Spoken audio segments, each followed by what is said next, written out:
East Texas, 1992. In a quiet suburb where neatly manicured lawns and neighborly waves concealed a deep, unspoken divide, a young family's American dream was about to be shattered. When a beloved wife and mother was found lifeless in her own home, the system, sworn to find the truth, instead chose the easiest answer. A father was framed, a child's testimony was erased, and a devastating injustice was buried for a quarter of a century. This is the story of that lie, and of the son who, wearing the same uniform as those who had betrayed his family, would risk everything to unearth the truth and bring his father home. Before I begin, thank you for watching. I'd love to know in the comments where you're watching from and what time it is there. It means a lot to know you're here, sharing these stories with me. We're in this together. Now let me tell you the story. The last normal morning began with the smell of freshly cut grass and the sweet, heavy perfume of honeysuckle hanging in the humid East Texas air. It was a Saturday in 1992, and the Ward family's small, tidy brick home on Sycamore Lane was an island of peaceful, ordinary happiness. Anthony Ward, a man of 34, whose quiet, steady nature was the bedrock of his family, was in the front yard, meticulously edging the lawn.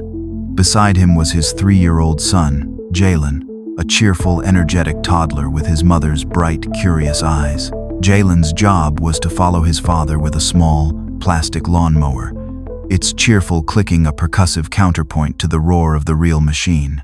They were a picture of domestic tranquility, a scene that played out on 1,000 suburban lawns every weekend. But on Sycamore Lane, they were also a quiet statement. The Wards were one of only a handful of black families in the predominantly white, middle-class suburb, a fact that was both a source of quiet pride and a low, constant hum of social awareness. They were respected, seen as good people by their neighbors. Anthony's job as a warehouse supervisor was stable, and his wife, Renee, a 31-year-old nurse aide, known for her radiant smile and her kindness, was beloved by everyone she met. Jalen, in his small world, was oblivious to any of this. His greatest joy was waving. He would stand at the edge of the lawn, his small hand held high, and wave with an enthusiastic, democratic fervor at every car that passed. His favorite cars were the police cruisers that would occasionally glide down their street. He loved the clean, stark black and white of the vehicles, the glint of the sun on the chrome, and the serious, important look of the officers inside. Sometimes, they would wave back, a small gesture that would send Jalen into a fit of delighted giggles. To him, they were heroes, the good guys from his storybooks, come to life. Renee came to the door, wiping her hands on her apron, her laughter a warm, melodic sound that carried across the lawn. "You two," she called out. "Come on in for some lemonade before you melt." Anthony cut the engine, the sudden silence filled by the chirping of birds. He scooped a giggling Jalen into his arms, the boy's small hands immediately reaching up to pat his father's face. It was a perfect, ordinary moment, the kind of simple, beautiful memory that should have been the foundation of a long and happy life, but which would, in a few short hours, become a relic of a past that was about to be stolen from them all. The call came to the warehouse just after noon. It was not a frantic call. It was a cold, official, and deeply unnerving one. There had been a family emergency at his home. He needed to come immediately. Anthony Ward, his mind a frantic, chaotic blur of terrible possibilities, drove the 15 miles from his job back to Sycamore Lane in a state of pure, cold dread. He saw the police cars first, their lights flashing silently, a garish, alien pulse of red and blue against the peaceful, sun-dappled backdrop of his own quiet street. A knot of ice formed in the pit of his stomach. He pulled up to his own home and walked into a nightmare. His neighbors were gathered on their lawns, their faces a mixture of morbid curiosity and hushed, pitying concern. The front door of his house, the door he had painted a cheerful, welcoming blue just last spring, was wide open, a gaping, dark mouth that seemed to have swallowed all the light and all the happiness in the world. As he approached, a uniformed officer stepped forward, blocking his path. His hand held up in a gesture that was both a greeting and a barrier. The scene inside was a violation. His home, their home, The sanctuary he and Renee had so lovingly built had been transformed into a cold, sterile, and impersonal crime scene. Strangers in uniforms moved through his living room, their voices low and professional, their presence a desecration. And then he saw him. The man who would, in the next few hours, become the architect of his ruin. Detective Carl Dunham. He was a man in his 40s, with a reputation for one thing: closing cases. Fast. He was ambitious, he was pragmatic, and he had a deep, and often useful, belief in the power of a simple, clean narrative. Dunham approached Anthony, his face a mask of practiced professional sympathy. He explained, in a calm, detached voice, that Renee was gone, that she had been found, unresponsive, in their bedroom, that there had been no signs of a forced entry, and in that single damning detail, in that one simple and indisputable fact, Anthony's fate was sealed. Dunham, a man who saw the world in patterns, saw the most familiar pattern of all. A woman had passed. There was no broken window. The husband was now the suspect. "We received a call from one of your neighbors," Dunham said, his eyes watching Anthony with a sharp, analytical intensity. "She reported hearing a loud argument coming from your house this morning." It was a half-truth, a piece of vague, unverified neighborhood gossip that, in Dunham's hands, was about to become the cornerstone of his case. In that moment, Anthony was no longer a grieving husband. He was no longer a victim. He was a problem to be managed, a file to be closed, the convenient and readily available final piece in a puzzle that Detective Dunham had already, in his own efficient mind, solved. In the chaotic, grief-stricken hours that followed, while Anthony was being taken downtown for what was being called routine questioning, a small, but profoundly significant, scene was unfolding back at the house. Jalen, his 3-year-old world shattered, was being cared for by his grandmother, Anthony's mother. She held him on her lap in the quiet, sunlit kitchen, a room that still held the faint, sweet scent of his mother's perfume, trying to shield him from the terrifying, incomprehensible events that were unfolding around them. A young, uniformed patrol officer, a man with kind, sad eyes, knelt before them. He had been tasked with the thankless job of trying to get a statement from the only other person who had been in the house that morning. He spoke to Jalen in a soft, gentle voice, the way one speaks to a frightened animal. "Jalen," he said, "can you tell me what happened this morning? Did you see anyone? Was anyone here with you and your mommy?" Jalen, his face tear-streaked, his small body trembling, looked up from the safety of his grandmother's arms. He was confused, he was terrified, but his memory, the pure, unedited memory of a child, was clear. "Daddy wasn't home," he said, his voice a small, clear, and certain whisper. "Daddy was at work. A man came in." The officer leaned in, his own heart aching for the small boy. "A man? What man, Jalen? What did he look like?" Jalen's face scrunched up in concentration. He didn't have the words for a full description. He only had the one, single, bright, and defining detail that had imprinted itself on his young mind. "He had a red hat," he said. "A man came in with a red hat." The officer wrote the statement down, word for word, in his small, spiral-bound notebook. It was a piece of the puzzle, a strange and deeply inconvenient piece that didn't fit with the neat, simple theory that was already taking shape downtown. Later that evening, at the precinct, the patrol officer's raw notes were submitted to Detective Dunham. Dunham, who was in the process of building his case against Anthony, a case that was based on the absence of a break-in and the presence of a grieving and therefore suspicious husband. Read the toddler's statement. He saw it not as a clue, not as a lead, not as the truth. He saw it as a complication, a messy, inconvenient, and completely unnecessary detail that would muddy the waters of his clean, simple narrative. He took his black, felt-tipped pen, and with a single, decisive, and deeply, criminally arrogant stroke, he drew a line through the patrol officer's careful transcription of the child's words. In the margin, he wrote a single, damning word: omitted. He then instructed the patrol officer to leave the statement out of the final, official report. "It complicates things," Dunham had said, his voice a calm, reasonable command. The kid's in shock. He's confused. It's an unreliable statement. Let's stick to the facts we can prove. And in that moment, the one single voice of an innocent child, the one single piece of evidence that could have saved his father, was deliberately and permanently silenced. Anthony Ward's trial was a swift, brutal, and deeply prejudiced affair. It was less an exercise in the discovery of truth and more a public performance of a pre-written narrative.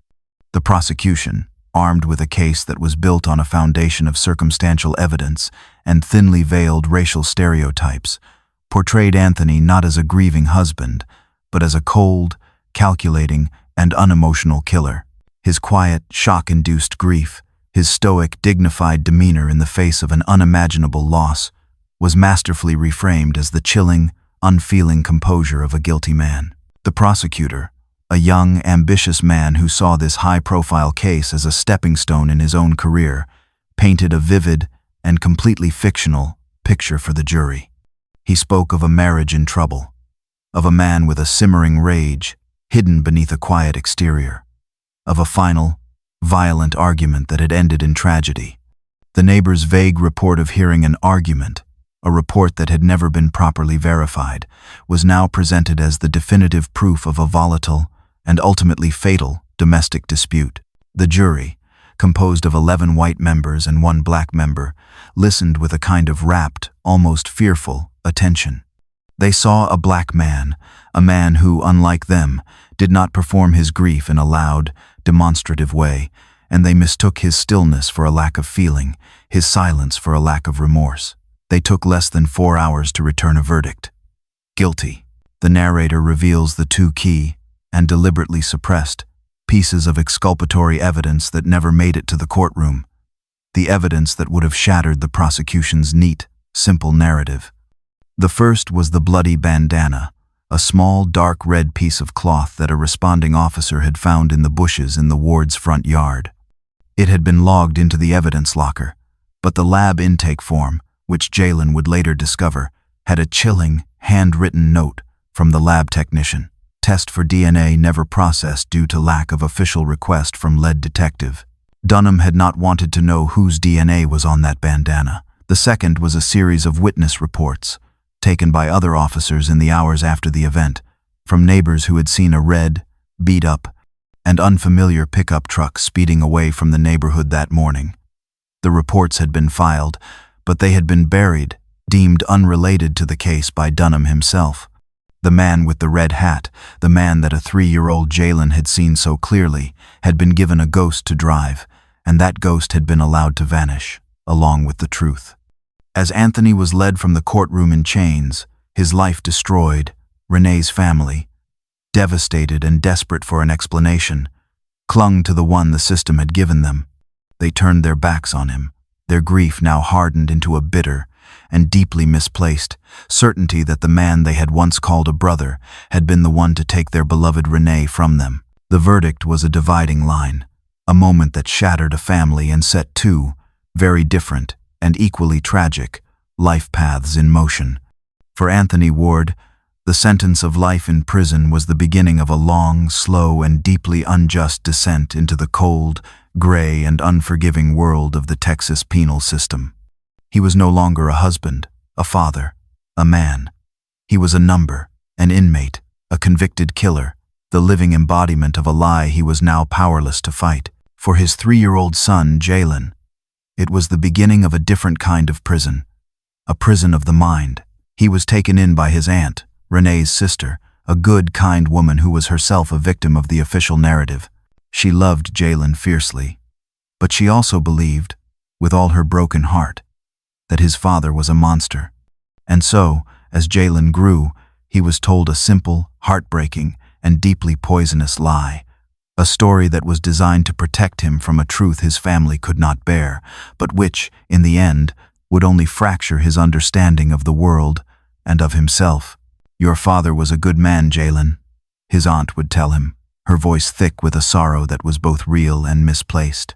"He loved you and your mother very much, but he had a sickness in his mind, an anger that he couldn't control, and one day he lost control. That's what happened that day. It was a story that made no sense to Jalen, a story that warred with the faint, fragmented and dreamlike memories he had of a kind, gentle man who would lift him onto his shoulders and make him feel like the king of the world. But it was the only story he had. And so, he grew up in the long, dark, and confusing shadow of it. A boy who was, in a very real way, as much a victim of the system's injustice as his father was. He was a child who had not only lost his mother to a terrible act of violence, but who had also, in the same, single, devastating blow, lost his father to a lie. For 25 years, the world of Anthony Ward was a world of concrete, of steel, of the monotonous, soul-crushing routine of prison life. But in that world, a world designed to break a man's spirit, Anthony refused to be broken. He saw other men give in to the bitterness, to the rage, to the deep, corrosive despair of their situation. He chose a different path.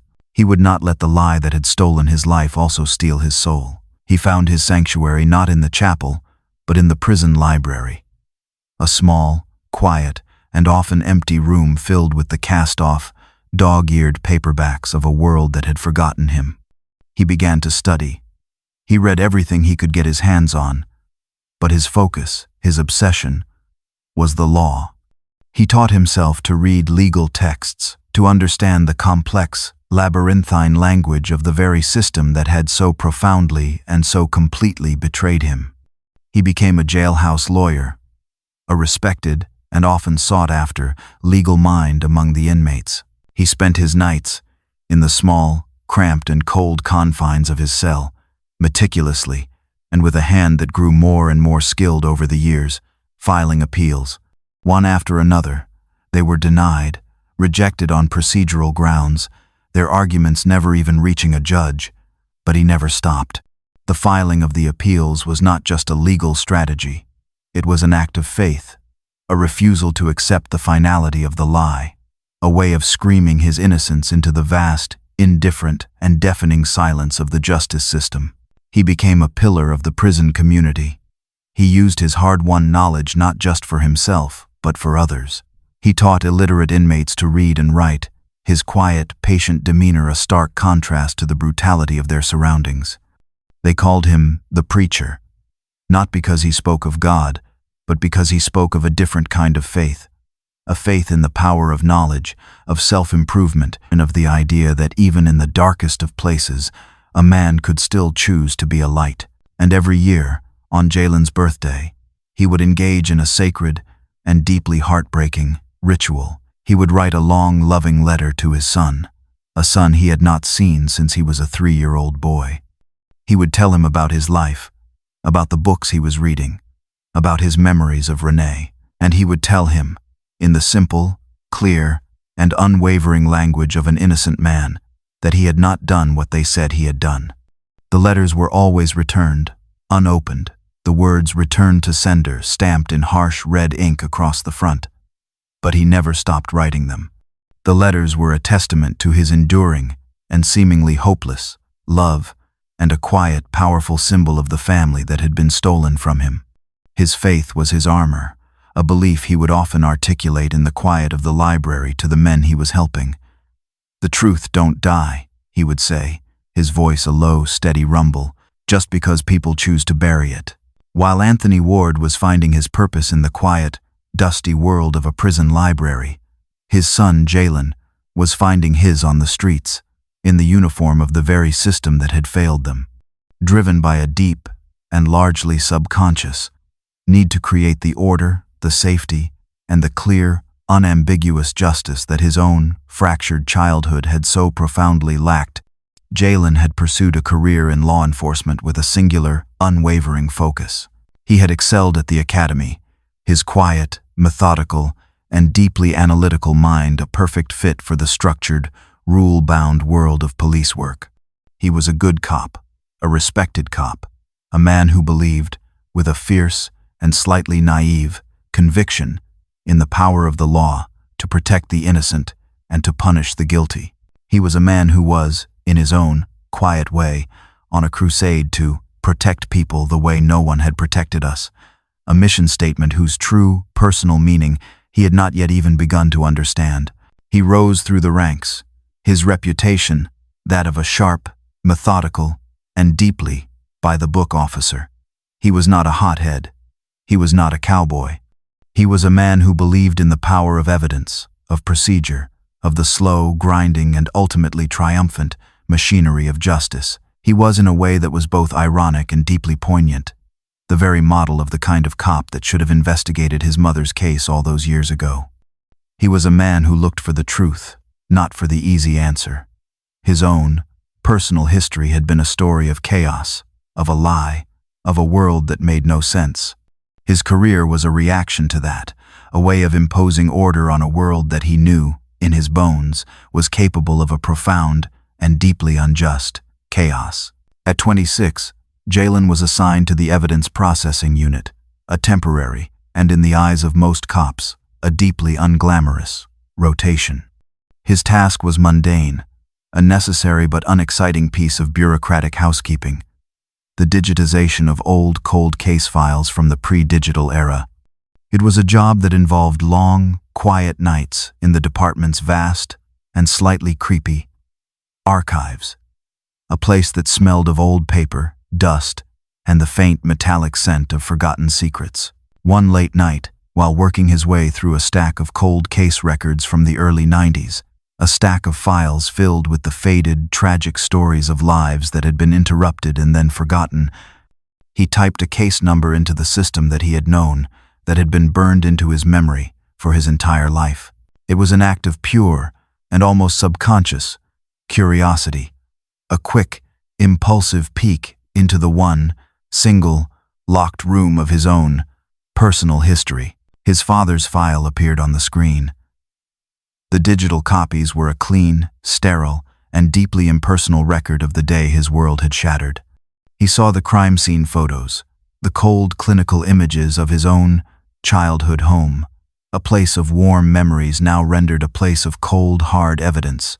He saw the official reports, the neat, typed, and completely false narrative that had been constructed by Detective Dunham. And then, he saw the mugshot. He stared at the face of the young, 34-year-old man who had been his father. It was not the face of a monster. It was not the face of a cold, unfeeling killer. It was the face of a man who was heartbroken, who was confused, who was utterly and completely destroyed. And in that face, in the shape of the eyes, in the set of the jaw, in the deep, profound, and soul-crushing sadness that seemed to radiate from the grainy black and white image, Jalen saw something that stopped his heart. The narrator describes his shocking and deeply personal realization. In that face, he didn't see guilt. He saw me. In that moment, the lie he had been raised with, the story of the good man who had lost control, began to crumble, and a new, terrifying, and deeply compelling question began to take its place. The discovery of his father's mugshot was the beginning. It was the crack in the wall of the lie he had been living in for his entire life. And now, Jalen, the methodical, by-the-book cop, began to do what he did best. He began to investigate. He did so quietly, secretly, in the dead of night, using his official access to the digital archives to conduct his own, deeply personal, and professionally dangerous, cold case review. He began by looking not at the official typed reports, but at the raw, scanned images of the original, handwritten notes from the responding officers, the primary source documents that were often filled with the messy, unedited, and unfiltered details that never made it into the final, sanitized narrative. And there, in the scanned, spiral-bound notebook of the first kind-eyed patrol officer who had spoken to him on that terrible day, he found it. He found his own, 3-year-old words, carefully transcribed. "Daddy wasn't home. A man came in with a red hat." And then, scrawled above it in a different, more aggressive, and instantly recognizable handwriting, the handwriting of Detective Carl Dunham, was the single, damning, and officially stamped annotation, omitted by order of det. Dunham.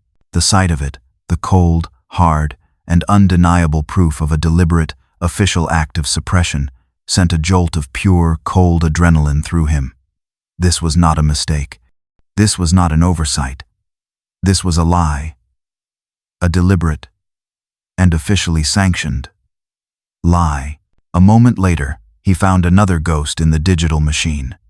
It was a scanned image of a lab intake form, a form that had accompanied the evidence that had been collected from the crime scene. It listed the items, the clothing, the bedding, and then a single, intriguing entry. 1. Dark red bandana, found in bushes in front yard, apparent bloodstains, and attached to the form was a small, handwritten, and deeply, profoundly damning note from the lab technician who had received the evidence. It read, "Test for DNA on item #7. Never processed due to lack of official request from lead detective." The first crack in the wall had just become a gaping, undeniable hole. Jalen Ward was a man who believed in the system. He believed in the chain of command. He believed that the truth, when presented logically and professionally, would always prevail. It was the foundational belief upon which he had built his entire career, his entire identity, and it was a belief that was about to be shattered. The next morning, his hands shaking slightly, but his resolve absolute, he followed protocol. He took his discovery, the printouts of the original patrol officer's notes and the lab intake form for the untested bandana, to his direct supervisor, a seasoned lieutenant who had been on the force for 30 years, a man who had known and respected the now retired detective Carl Dunham. The meeting was short, and it was brutal. The lieutenant listened to Jalen's quiet, methodical presentation of the evidence, his expression slowly hardening from one of professional curiosity into a mask of cold, dismissive, and deeply tribal authority. He looked at the young, earnest deputy who was, in his eyes, not a truth-seeker, but a troublemaker, a man who was threatening to dig up a ghost that the department had long since, and for good reason, buried. "That's a dead file, Officer Ward," the lieutenant said, his voice a low, quiet, and deeply menacing command. The conviction was solid. The jury spoke. "You start stirring up ghosts from a 25-year-old case, a case that was run by one of this department's most decorated detectives, and you're going to find yourself in a world of trouble. You're a good cop, Jalen. You've got a bright future. Don't throw it all away on a hunch." He was not just being dismissed. He was being warned. He was being told, in the clear, unmistakable, and coded language of the blue wall of silence, to stand down. He was being asked to choose between his loyalty to the truth and his loyalty to the department, to the brotherhood, to the system he had sworn an oath to uphold. Jalen walked out of the lieutenant's office, the evidence in his hand now feeling not like a key, but like a weapon that was pointed not just at his father's accusers, but at his own, carefully constructed life. Jalen Ward was at a crossroads. He was a man caught in an impossible and deeply personal conflict. His every instinct as a police officer, his entire career of training, told him to obey the chain of command, to respect the sanctity of a closed case, to not rock the boat. But his every instinct as a son, and as a man who was now beginning to understand the true, horrifying shape of the injustice that had been done to his family, was screaming at him to fight. He knew that if he continued to push this through the official channels, he would be stonewalled, he would be discredited, and he would, almost certainly, be fired. The system was not designed to correct its own ancient mistakes. It was designed to protect itself, to preserve the integrity of its past convictions at all costs. To find justice for his father, he would have to go outside the system. He would have to betray the very institution he had dedicated his life to serving. The decision was the most difficult and the most dangerous of his life. After days of agonizing and sleepless deliberation, he made a choice.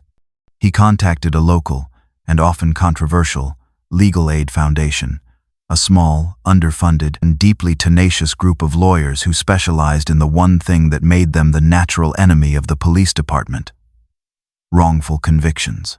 The meeting was clandestine, held in a small, cluttered office that smelled of old law books and a fierce, righteous indignation. He met with a young, fiery lawyer named Maria, a woman who had a reputation for being a brilliant and deeply uncompromising legal warrior. He laid out his case not as a son, but as a cop, presenting the evidence with a calm, professional, and deeply damning precision. He showed her the scanned image of his own 3-year-old and deliberately omitted testimony. He showed her the lab intake form for the bloody and deliberately untested bandana. And he told her the story of the blue wall of silence he had just so painfully run up against. Maria listened, her eyes alight with a mixture of professional excitement and a deep and very real outrage. This was it. This was the kind of case she lived for. It had it all. A potentially innocent man, a grieving family, and clear, undeniable evidence of an official and deeply corrupt cover-up. The fight for Anthony Ward's freedom, the fight that he had been waging, alone, from a prison library for 25 years, had just found a powerful new and deeply dangerous ally. The legal battle was a slow, grinding, and often frustrating war of attrition. The Legal Aid Foundation, led by the tenacious Maria, filed a motion in court to have the bandana, the one single piece of physical evidence that had been so conveniently and so deliberately ignored, released for DNA testing. The district attorney's office fought back, their lawyers arguing that the case was closed, that the conviction was solid, that this was a frivolous and baseless attempt to overturn a just verdict. But the evidence of the official misconduct, of the deliberately omitted toddler testimony, and the deliberately unprocessed lab request was too strong to ignore. The judge, a woman known for her fierce independence and her intolerance for prosecutorial misconduct, made her ruling. She ordered the bandana released from the evidence locker and sent to the state's forensic lab for immediate and comprehensive DNA testing. The wait for the results was an agony of suspense. And then the call came. The DNA on the bandana did not belong to Anthony Ward. It belonged to another man, a man whose DNA was already in the federal CODIS system, a man who had been convicted, years later, for a series of other violent crimes. His name was Rick Halpern, a local construction worker who had, in the early 90s, a long and well-documented history of break-ins, a history that had specifically targeted the homes of women who lived alone. A quick, and now deeply, chillingly, revealing search of the original 1992 case files for the Ward investigation revealed that Halpern had, in fact, been flagged as a person of interest by one of the original investigating officers. He owned a red pickup truck. He had a history of violence. He had been in the area. But the lead, the one, single, credible lead that had pointed away from Anthony Ward, had been inexplicably, and with no official explanation, closed by Detective Dunham just days after Anthony's arrest. The proof was there. It had been there all along. Dunham had not just been lazy. He had been a gatekeeper, a man who had deliberately, and with a monstrous criminal intent, closed the door on the truth. The DNA results were a bombshell, a scientific and legally irrefutable explosion that should have immediately set Anthony Ward free. But the system, even when faced with its own undeniable corruption, did not yield so easily. The district attorney's office began to stall, to file motions, to create a new and even more infuriating wall of bureaucratic delay. The department, facing a scandal of catastrophic proportions, closed ranks, its official stance a wall of no comment. Jalen knew that the legal battle could drag on for years. He knew that his father, an innocent man, could languish in prison for even longer, while the lawyers fought their slow, methodical war. And he knew that he had one final and career-ending card to play. He had to take the story public. He had to create a fire so big that the system could no longer ignore it. He contacted a trusted investigative journalist, a man who had a reputation for his integrity and his courage.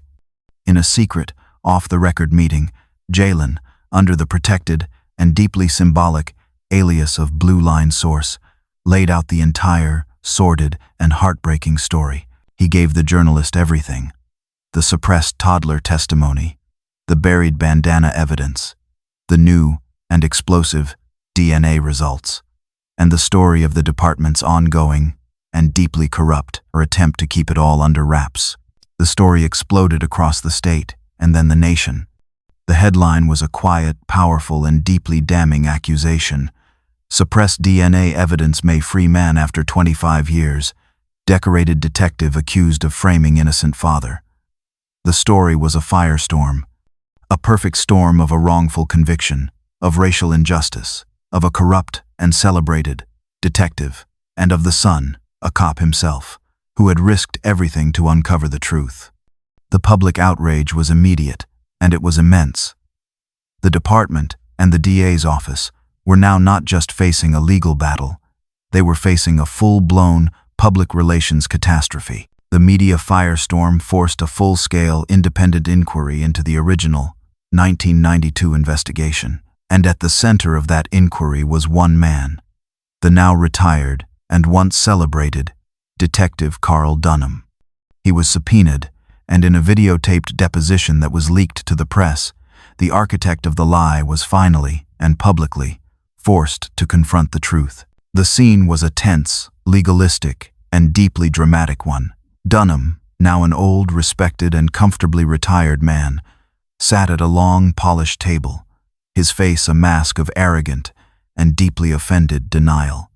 But as the lawyer from the Legal Aid Foundation laid out the evidence, piece by damning piece, the omitted child statement, the untested bandana, the ignored lead on Rick Halpern, the mask began to crumble. Faced with the irrefutable, and now very public, evidence of his own decades-old corruption and the threat of perjury charges, he finally, and with a pathetic, self-serving justification that was in its own way as evil as the original crime, admitted the truth. It was a different time, he said, his voice a low, gravelly rasp, his eyes not on the lawyer, but on some distant, self-serving point in his memory. Tensions were high. We didn't want another riot. We had a suspect. We had a narrative that the community could understand. Convicting Anthony Ward was the fastest and the cleanest way to keep the community safe and calm. Jalen attended the deposition.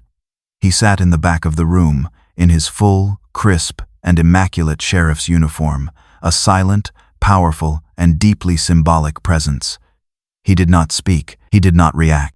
He just sat there, his gaze fixed on the old, crumbling man who had, for the sake of a clean narrative, stolen his father, stolen his childhood, and stolen 25 years of a good man's life. He was a living, breathing testament to the lie that Dunham had so casually and so arrogantly built. The exoneration, when it finally came, was not a quiet, bureaucratic affair. It was a loud, joyous, and deeply emotional public catharsis. Anthony Ward's conviction was officially, and with a full and deeply apologetic statement from the judge, vacated. The courtroom was packed, a standing-room-only crowd of family, of supporters, of journalists, and of the simply curious, all there to witness the final, triumphant act of a drama that had captivated the state. The narrator describes the powerful emotional scene as the judge declared Anthony Ward a free man. A roar erupted from the courtroom, a sound of pure, unadulterated, and long overdue joy. And as Anthony, his face a mixture of stunned disbelief, profound relief, and 25 years of unshed tears, walked out from behind the defendant's table, a free man for the first time in a quarter of a century, a crowd of cameras and supporters parted for him. And the first person to greet him, the first person to put a protective and now deeply symbolic arm around him and escort him through the throng, was his son, Deputy Jalen Ward, in his crisp, starched, and deeply meaningful sheriff's uniform. It was a moment of profound and deeply poignant irony. The son, a symbol of the system that had failed, now acting as the shield for the father that system had so brutally and so unjustly broken. The cameras captured the moment as Anthony, overwhelmed, leaned in and whispered to his son, his voice a raw, ragged, and beautiful sound. "You finally made them listen, son. You finally made them listen." And in that moment, Jalen, the strong, stoic, and by-the-book cop, the man who had held his emotions in check for his entire adult life, finally and completely broke. He wrapped his arms around his father, and for the first time in public, for the first time since he was a 3-year-old boy who had lost everything, he wept, his tears a public catharsis for 25 years of a stolen history, of a stolen family, of a truth that had, at long last, come home. The aftermath of Anthony Ward's exoneration was a story of slow, difficult, but ultimately hopeful healing, and of a system, however reluctantly, being forced to confront its own darkest demons. Anthony received a substantial state compensation for his 25 years of wrongful imprisonment and a formal, public apology from the governor of Texas. His case, a new and deeply shameful landmark in the state's legal history, led to sweeping and long overdue reforms in the county's evidence handling policies. A new law, unofficially known as the Ward Act, was passed, now requiring that all physical evidence in a major crime be DNA tested if possible before a conviction could be secured. The lead prosecutor from the original trial, the man who had so masterfully and so callously twisted Anthony's grief into a mask of guilt, was stripped of his license for his gross, and now very public, misconduct, and Jalen, who had faced a tense internal investigation and a formal reprimand for his actions, but who had also, in the court of public opinion, been lauded as a hero, a man of profound courage and integrity, was not fired. He was promoted. He was asked to head a new and deeply significant cold case integrity unit, a department that was created for the sole purpose of re-examining old, questionable convictions, of fixing the very kind of cases that had so nearly destroyed his own family. The father and son, once separated by a wall of prison bars and a mountain of lies, were now, finally, and publicly, reunited, a powerful and deeply moving symbol of a justice that had been delayed but had not, in the end, been denied. They appeared together at a televised town hall on justice reform, their story a quiet, powerful testament to the resilience of the human spirit and to the enduring and ultimately triumphant power of the truth. The story concludes months later, in the quiet, peaceful backyard of their new shared home. Anthony is planting a young, vibrant magnolia tree, a symbol of his late wife, Renee, her favorite flower. Jalen stands beside him, his hands in his pockets, his posture relaxed, his crisp, official uniform now replaced by the comfortable, casual clothes of a son at home with his father. "You protected the truth all those years," Jalen says quietly, his voice full of a deep and newly understood admiration for the man he had for so long been taught to fear. Anthony pats the rich, dark soil around the base of the new tree. His hands, the hands that had once been confined by steel, now free to nurture new life.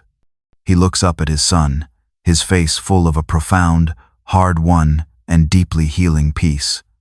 "No," he replies, a small, gentle smile on his face. "You found it." The camera pans to the young, hopeful magnolia tree, a symbol of something new, something beautiful, something reborn from the deeply, and once secretly, buried roots of the past. Thank you for watching.